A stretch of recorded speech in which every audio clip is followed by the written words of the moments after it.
22 medalje për shqiptarët. Fëmijët nga Republika e Maqedonisë së Veriut ngrenë flamurin kuqezi në podiumin botror. Një sukses i jashtëzakonshëm për arsimin shqiptar vjen nga Olimpiada ndërkombëtare STEM, ku nxënësit shqiptar u kthyen në një protagonist të këtij edicioni duke fituar plot 22 medalje në një nga garat më prestigjioze të shkencës dhe teknologjisë për të rinj.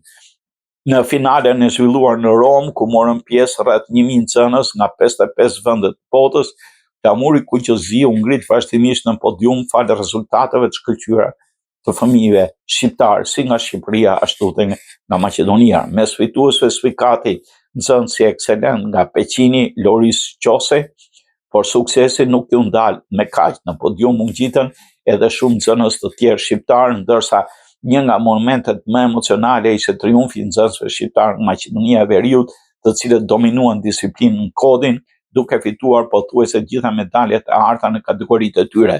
Për mentorin e Olimpiadës STEM, Verim Zhaku, emocionet ishin të papërshkrueshme. Sa herë që thirrej emri i një nxënësi shqiptar, flamuri kuqezi ngrihej në skenë dhe salla shpërthente në duar trokitje. Në ato momente nuk kishte rëndësi nëse fëmijët vinin nga Shqipëria apo Maqedonia e Veriut.